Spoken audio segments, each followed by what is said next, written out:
Every song has a story, and the carols of Christmas are linked to a world of fascinating legends, ideas, and history. This is the Annotated Christmas Songbook. But listen, it's a contract, isn't it? Oh, sure. We've got a contract, no matter how small it is. Hey, wait. What does this say here, this thing here? That's the usual clause. That's in every contract. That just says, if any of the parties participating in this contract are shown not to be in their right mind, the entire agreement is automatically nullified. Well, I don't know. It's all right. That's in every contract. That's what they call a sanity clause. You can't fool me. There ain't no sanity clause. In their heyday, the three Marx Brothers were the most popular comedy team in Hollywood.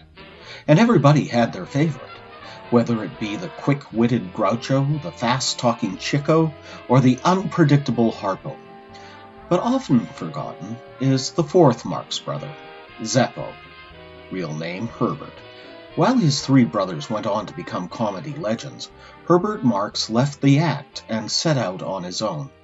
He machined parts for the Army during World War II.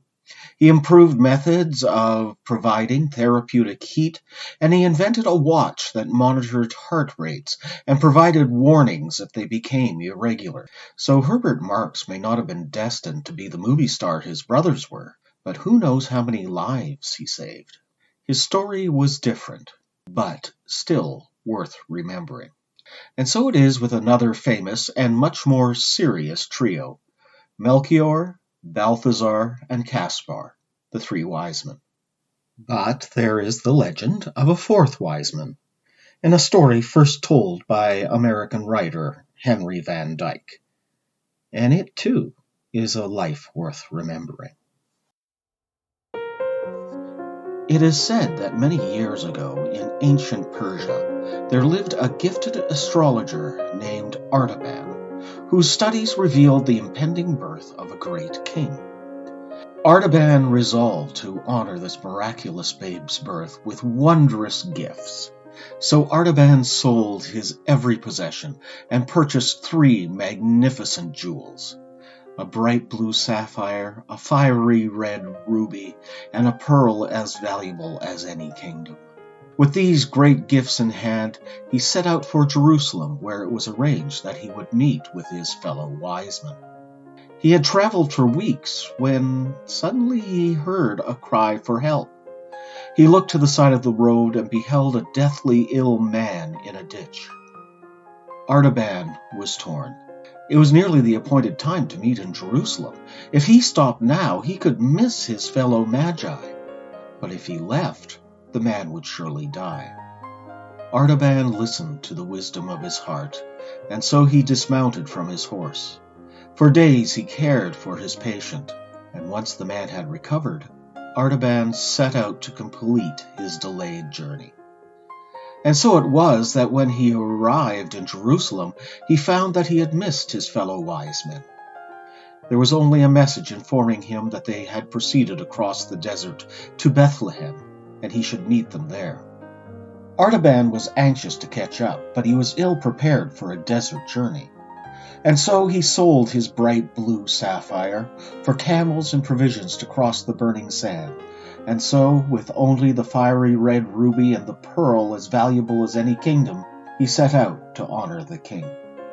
It was many days before Artaban arrived in Bethlehem. He found neither his fellow wise men nor the newborn king.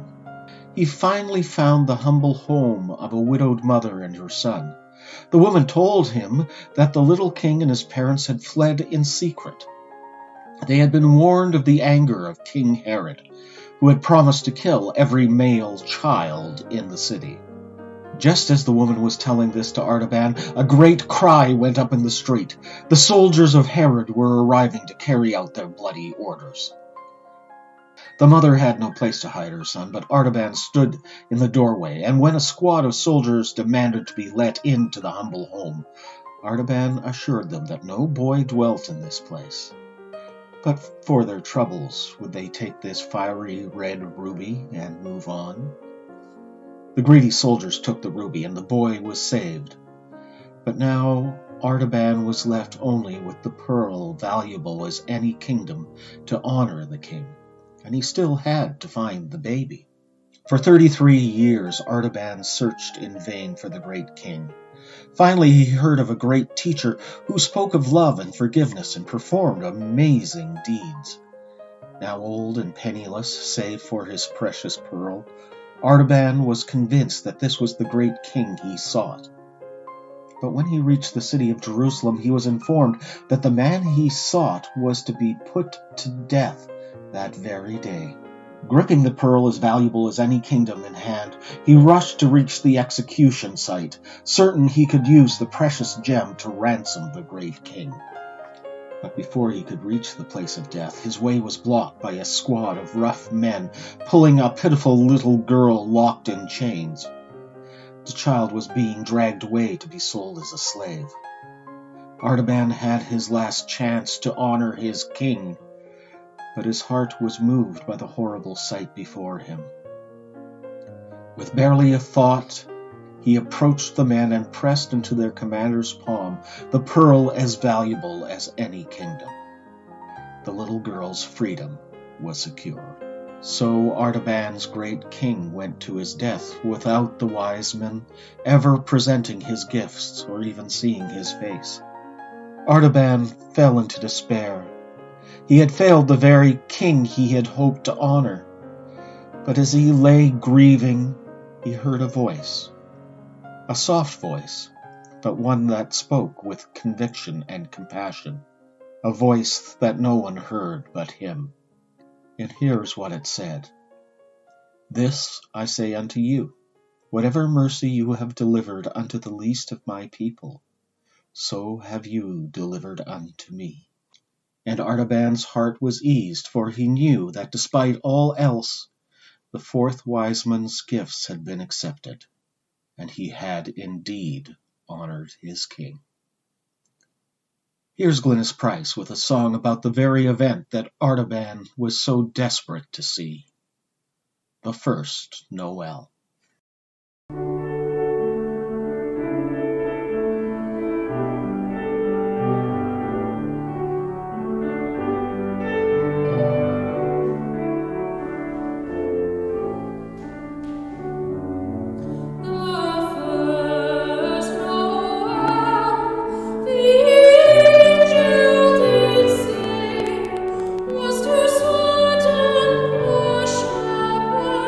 In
This has been the Annotated Christmas Songbook, created and written by David Belke.